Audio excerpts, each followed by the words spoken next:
A gente já falou bastante aqui sobre o impacto político de um novo reajuste no preço do litro do diesel, autorizado pela Petrobras, que gerou inclusive, entre outras razões, mas gerou a demissão do ministro de Minas e Energia, a troca do ministro de Minas e Energia. E agora a gente vai falar um pouquinho sobre de que forma esse novo reajuste do diesel afeta, por exemplo, a área dos transportes. Para isso, a gente convidou para conversar com vocês o Wander Costa, que é presidente da CNT, a Confederação Nacional dos Transportes. Wander, bom dia. Vocês já têm aí na CNT, uma avaliação do impacto que esse novo reajuste no diesel deve ter para vocês? Bom dia. Nós já temos um impacto. A consequência imediata vai ser o aumento das tarifas praticadas, tanto no transporte rodoviário de cargas, quanto no transporte de passageiros. A dificuldade maior é no transporte urbano de passageiros, cujos preços são autorizados pelas prefeituras, e a falta desse repasse ou algum subsídio está fazendo com que falte transporte já em diversas cidades no Brasil. Bom dia para o senhor também, Stephanie, falando daqui agora. A gente trouxe alguns dados preocupantes. Ontem, inclusive, já esse pedido da Associação de Transporte de Passageiros para que haja um reajuste nas tarifas. Hoje também trouxemos um dado importantíssimo, de que o diesel médio praticamente dobrou nos últimos anos no custo aí nacional.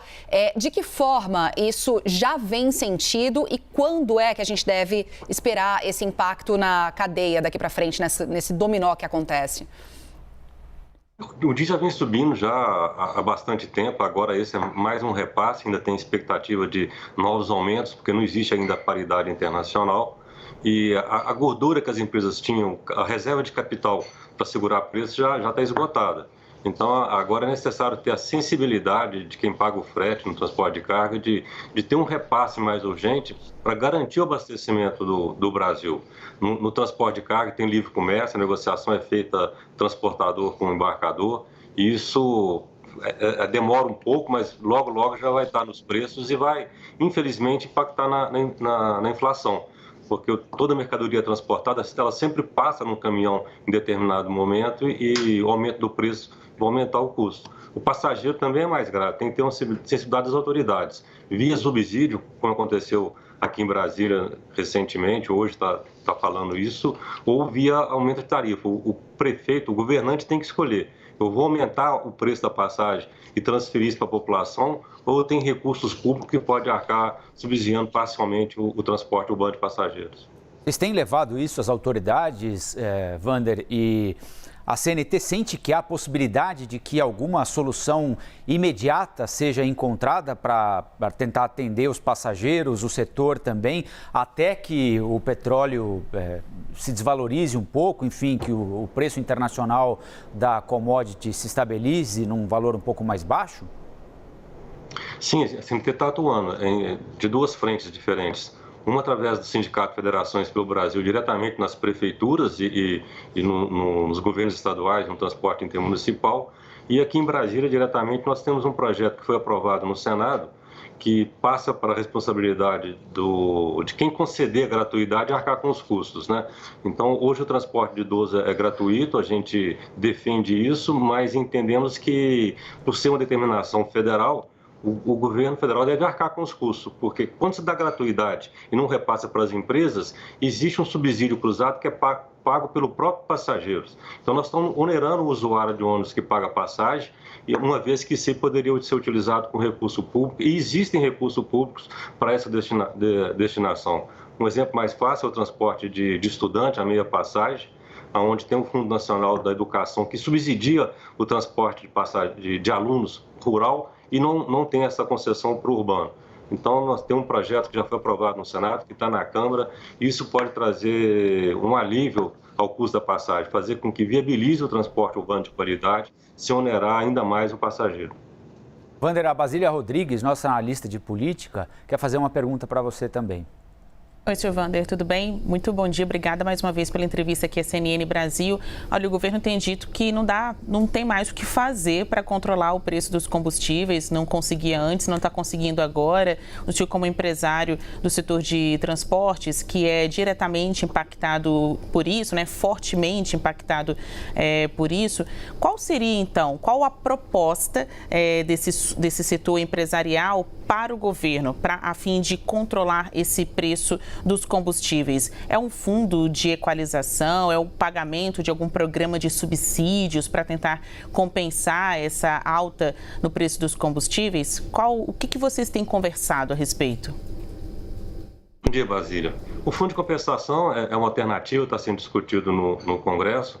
Nós entendemos também que o governo pode usar os próprios recursos que recebe da Petrobras via distribuição de dividendos e arcar com subsídio direto na fonte. Então, se ele pegar parte dos recursos de dividendos já recebidos, já receber e subsidiar o óleo diesel diretamente na Petrobras, pode ser uma alternativa. Por que a gente defende que seja lá na origem?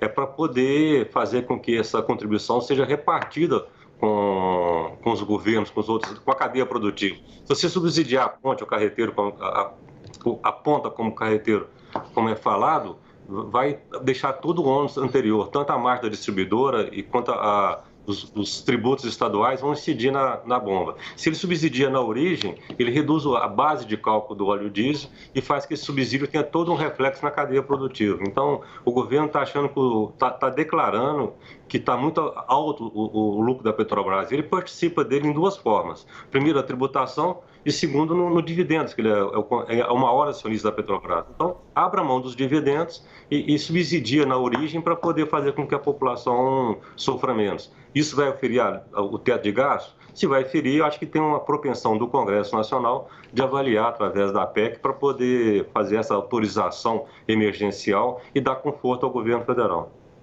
Wander, uma última pergunta para a gente encerrar. O senhor acha que a gente está chegando perto de alguma situação insustentável em algum setor da cadeia de transportes que coloque em risco o abastecimento do país, alguma paralisação de alguma categoria?